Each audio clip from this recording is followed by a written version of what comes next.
the movie, the sheriff didn't want to go out that night, but in actuality, he took part of the crew with him, and they made another search, went back out there. And again, that took courage. Of course, it took a little less courage because the sheriff and his men were armed. Still, you know, I don't really think conventional weapons would have helped them too much. Still, you know, they did go back and they did try to rescue me, and I give them credit for that. But they were unable to find anything that night, and so the sheriff organized a massive manhunt. He got the search and rescue parties and volunteers from the Forest Service and civilians, and you know, there were people on horseback and four-wheel drive vehicles. They basically, you know, spaced the people out over a wide area and moved through the woods in unison so that, you know, each searcher was in sight of another searcher, and they just, you know, crisscross and combed the area that way in a very organized way, and were unable to find, you know, any kind of sign of any kind. The tracking dogs were unable to find anything beyond the clearing. On the credits of the movie, there's a credit for Geiger counter man, and that scene wasn't actually used in the movie. They didn't want to put anything in the movie that weighed too heavily in favor of this actually happening. They wanted to preserve for the audience the idea that maybe these guys had killed me. So they took that out and threw in some clues against it, like that tabloid in the truck, which never happened. You know, even the thing about Mike going back alone didn't happen. It was just all to put doubt on it, and, you know, who killed who, and, you know, what might have happened here. So there were some other scenes that were shot that weren't used. You know, Hollywood has to kind of sex things up, you know. During the search, one of the Forest Service volunteers walked up to one of the crewmen and grabbed his shirt front and jerked him up close and said, "All right, where'd you hide the body?" Because, you know, that was kind of the attitude a lot of the searchers had, that they were mad that they were even being put through this because they figured these guys had killed me, and just a cover-up. So, but that's when the crew said, you know, we're not lying, we'll take sodium pentothal or lie detector test, anything you want. So the sheriff heard about that and arranged for a lie detector test. He brought in the best in the state. Probably one of the best examiners in the country at that time was Cy Gilson. He was the state police polygraph examiner. He'd been doing all the work for the Department of Public Safety and law enforcement in the state. And so the men went down to the county courthouse, which was also the jail, and they all passed. They announced at first that one of them was inconclusive, but we got a copy of the file that showed that, you know, privately they had said that even Allen was basically telling the truth. And so, you know, but that didn't stop the disbelievers, you know. Even after I was returned, you know, people were just desperate to explain this away any way they could. So it was just one theory after another that just didn't make any sense. I regained consciousness kind of slowly. I was in a lot of pain, and I didn't even remember how I got there at first. I was in and out of consciousness. And then, you know, it kind of gradually came to me that I was lying on some kind of a raised operating table or gurney of some kind. And I remembered approaching that object, but I didn't think that I was on board. At first I thought, you know, there was this light above me, and I was just thinking that maybe I'd got hurt somehow, and that the crew had taken me to the hospital.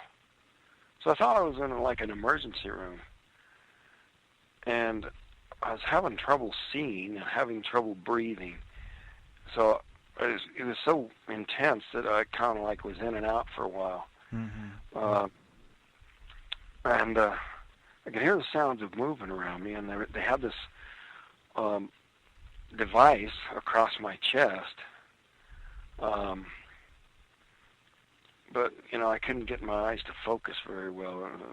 The light, even though it wasn't all that bright, was painful. and I had a lot of pain in my head and chest. But I could kind of make out the forms of people standing around me, moving around, and when I could finally focus, I could see that this wasn't a doctor. This was this creature standing over me, and I just flipped out. I just instantly figured out where I was and what the situation was. I knew I was in a bunch of trouble, and I just flipped out. I just completely, I guess I just kind of went crazy with fear. Now, and these creatures, I think you describe them as pretty similar to, just slightly different than what people usually see. These things with big heads, with large eyes, small bodies, and they were wearing some sort of jumpsuit. Yeah. This was, there weren't a lot of such reports back in those days. So I don't think anybody had come up with the term grays or anything like that. So I don't call them grays. Matter of fact, I've kind of accepted the term spacecraft and alien, but to tell you the truth, I don't know where they were from. I don't. I try to stick to what I saw. But knowing where they come, that's a big leap because they didn't tell me.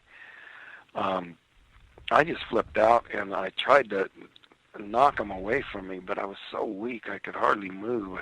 I lifted my arm and went to hit them away, but it was more of a push than anything. And it fell back surprisingly easy. It was a lot lighter than I thought it would be. And so you actually shoved one of them. How many of them were in the room? There was 3 of them. Okay. And he kind of fell back into the other one, and I rolled away from him off the table, and that thing they had on my chest fell off. But I was just, riveted on them, and they came around the table like they were coming towards me, and I staggered back until I hit something, and I was up against the kind of a shelf or a workbench there against the wall, and I looked quickly to see what it was, and there was just some instruments, various things scattered out there, and I just grabbed for the biggest thing I could find to fend them off with. And so I lashed out at them with it, and started screaming threats, and so they stopped. They were small creatures, hairless.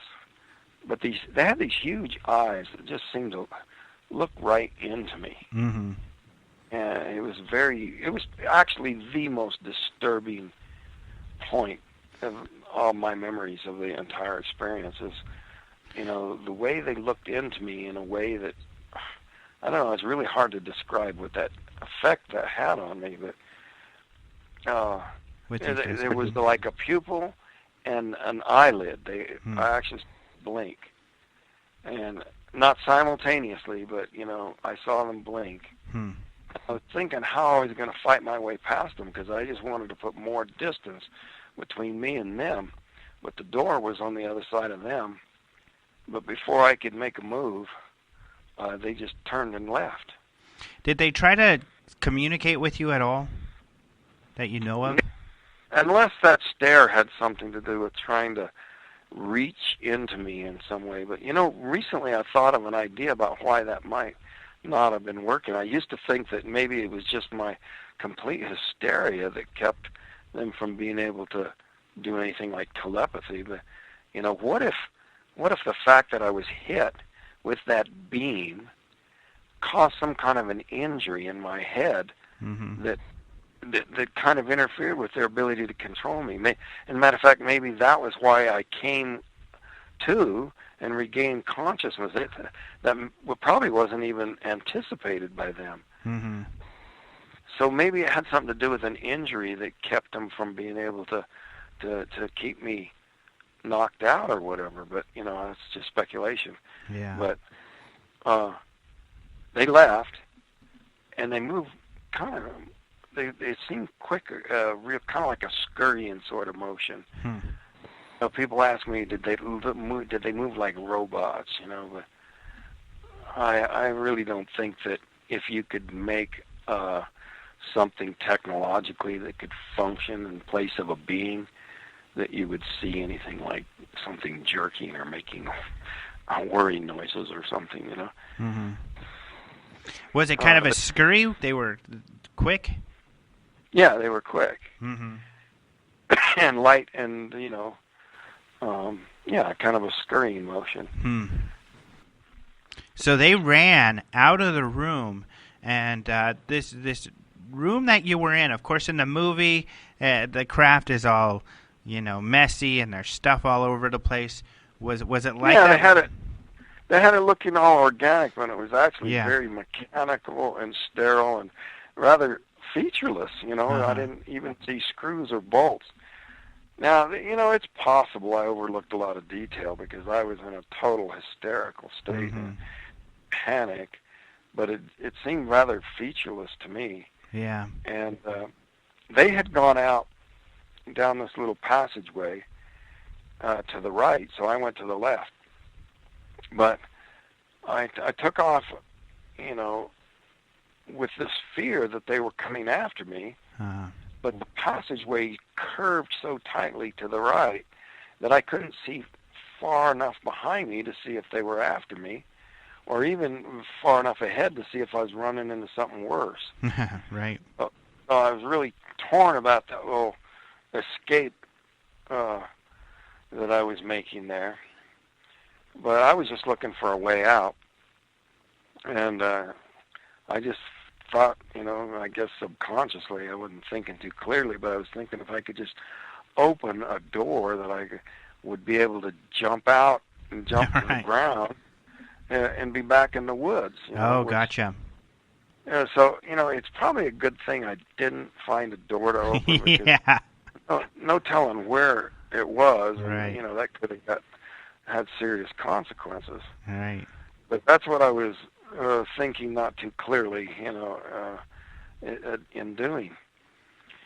But I came to a doorway, and there was a little round room there, and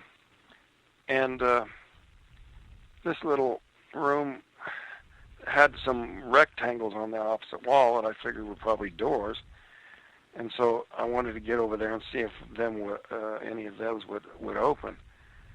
Now, when I figured out later what the lay of the craft probably was, those doors probably wouldn't have led to the outside anyway, but I was totally disoriented as where I was. You're just scrambling. Yeah.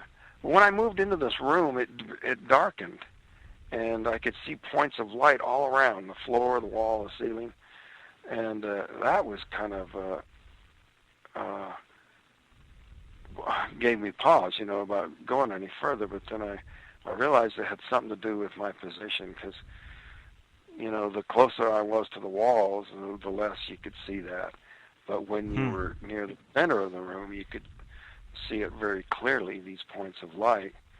So that was either some kind of like a map or a viewing screen of where it actually was. So you felt these points of light were like a star field?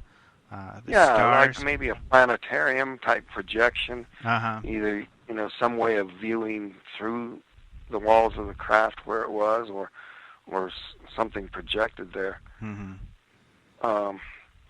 But I don't know where that would be projected from, because I never, you know, my form didn't seem to create any shadows or anything. But I was afraid that somebody would be in the chair. There was a chair in the center of the room, and I avoided that at first. But I wanted to get to those rectangles and see if I could open the door. And I couldn't find any button or doorknob or anything. So I thought maybe the buttons on the chair might open a door. So I tried pushing some of those buttons, which was pretty reckless, but, you know, I was desperate. What can you lose at this point? Yeah, but, you know, most of the buttons, unfortunately, didn't seem to do anything. The screen, some of the buttons made the lines move. There was these straight lines with little segments,